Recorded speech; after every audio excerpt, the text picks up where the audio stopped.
Subhanallah. Jadi kami dikasih hidayah ini karena penelitian ilmiah. Saya, istri, dan 3 orang anak. Tendensi apa? Interest apa? Kepentingan apa untuk kami masuk Islam? Nggak ada. Secara finansial, di sana lebih hebat. Betul. Di sana digaji, pendeta digaji, jangankan rektor. Pendeta mimpin jemaat saja digaji. Kalau imam ya enggak, makanya kalau saya ke masjid, kebanyakan imam itu kurus dan kecil. Kan tidak digaji tuh imam itu, afwan mam. Tapi ini gemuk ini. Ini juga imam pak polisi ini. Enjoy, take it easy. Buat biasa. Itu pakai pistol di samping ini. Jangan khawatir komandan, bukan radikal ini. Begitu. Kita ini masuk Islam karena Allah. Penelitian ilmiah, kaji tentang kebenaran. Saya 8 tahun mempelajari kebenaran Al-Quran, mempelajari kebohongan Bible Kristen.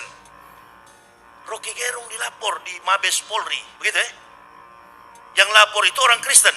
Saya yang berkoar-koar di TV mengatakan kitab Bible Kristen itu bohong, nggak dilapor-lapor.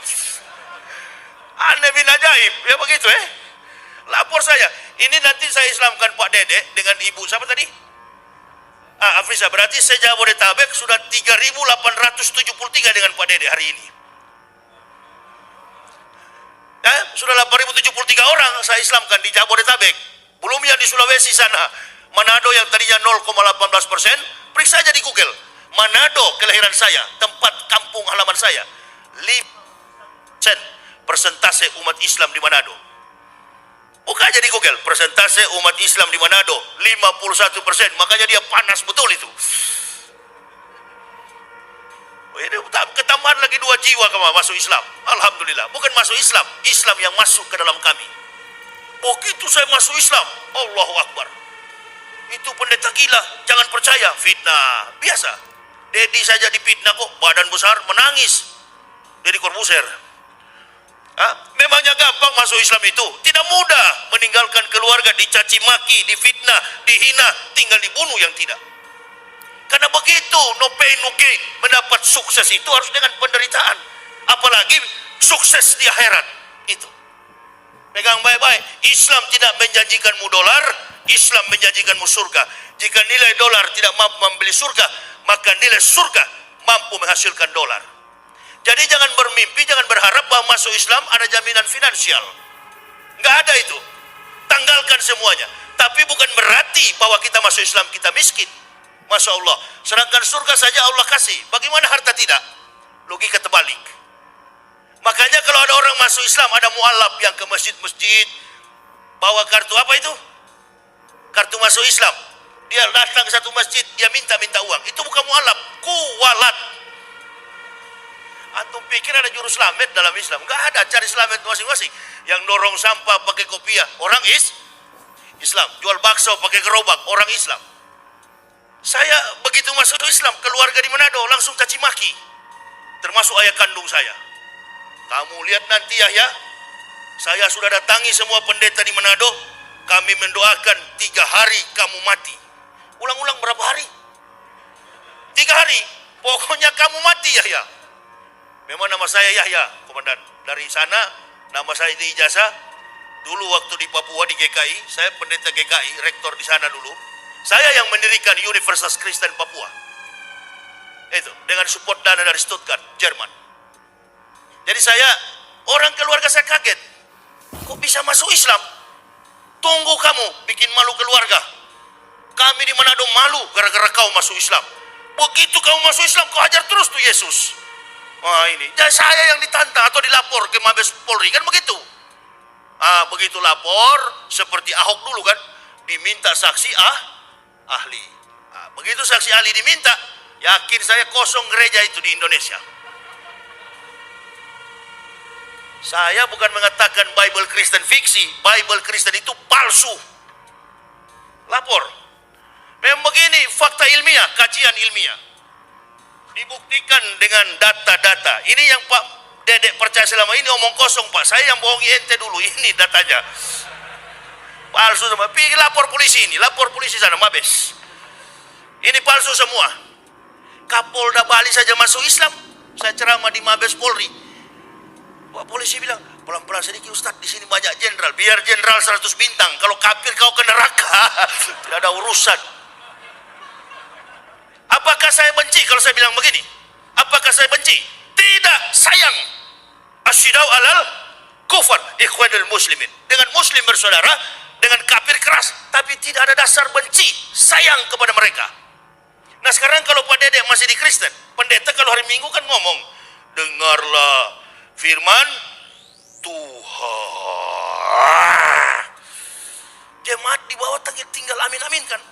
Nah saya sebagai pendeta dulu, saya firman Tuhan bagaimana ini kacau begini. Tidak masuk akal, irasional. Kemudian ada ayat-ayat yang kosong, ada nomornya tapi tidak ada kalimat. Saya tulis, nabinya tidak sempat menulis, lagi mudik ke Jombang. Begitu. Ini harus dipertanggungjawabkan. Pendeta jawab ini. Kenapa ada ayat kosong? Nah, saya akan lihat, ini bukan saya yang ngomong ya. Ini saya sudah ustadz sekarang. Ini pendeta yang ngomong sendiri. Jadi jangan ini kan Pak Irjen Pol Benny Mokalu, beliau bertanya, apa betul Ustadz ini palsu? Jangan tanya kepada saya Jenderal. Tanyakanlah kepada pendeta-pendeta, apa ini palsu atau tidak? Karena saya sudah Islam. Tanyakan ke mereka. Sudahlah, terbuka sajalah, menyerah sajalah, angkat tangan, masuk Islam, sunat. Kan begitu. Antum bahagia, Pak Dedek rasa nanti. Beda Pak Dedek. Kalau di Islam ini lihatlah cuma 5 menit. Masya Allah, tapi keberkahannya. Takbir, Allahu Akbar. Daripada ente di dalam lompat sana, lompat sini sampai kemasukan. Wow. Kenapa? Kepenuhan Roh Kudus, Roh Kudus. Lapor lagi Roh Kudus begini. Lapor Yahya Waloni bilang Roh Kudus, lapor. Nggak ada kelas, sudah nggak ada kelas. Makanya kami sampai ke Islam karena cerdas, smart. Nggak ada kelas lagi. Orang kalau sudah pintar pasti ke Islam, pasti ke Islam. Yakin saya.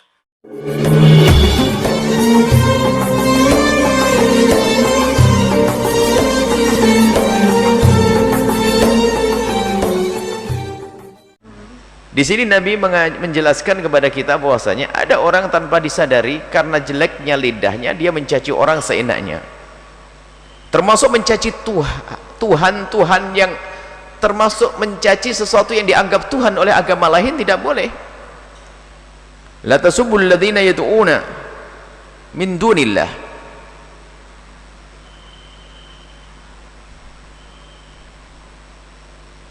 Jangan kau caci orang-orang yang menyembah selain Allah. Fayasubbullaha adwan bighairi ilmin, sehingga membalas dia mencaci Tuhan kita, Tuhan Allah. Kecuali dalam irama diskusi, dialog tentang menjelaskan tentang ketuhanan Tuhan yang Maha Esa, Maha Tunggal dalam perbandingan. Tapi kalau tidak ada sebab-sebabnya, nggak ada cerita sebelumnya langsung kita mencaci Tuhan-Tuhan yang itu juga tidak diperkenankan. Karena mereka akan membalas mencaci Tuhan kita dengan kebodohan mereka. Menjaga lidah kita ini penting sekali. Maka jangan sampai kita, kalau kita melihat kejelekan seseorang dan sebagainya, bukan kita untuk bukan kejelekan itu bukan untuk kita caci, untuk kita hindari agar tidak terjadi kepada kita, sanak kerabat dan saudara kita, bukan untuk kita caci. Dan cacian yang kita berikan itu pun menjadikan sebab kekecewaan orang yang dicaci. Kalau kita mencaci bapak seseorang, lihat anak yang kecewa akan mengatakan bapakmu juga, atau mencari-cari kesalahan bapak kita. Nah ini Nabi memberikan peringatan kepada kita, jaga lidahmu.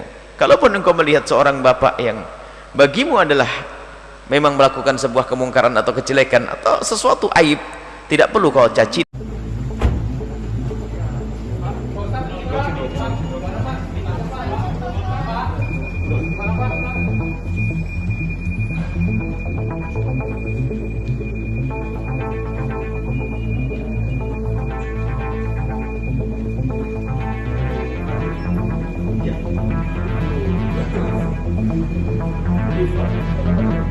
Hah?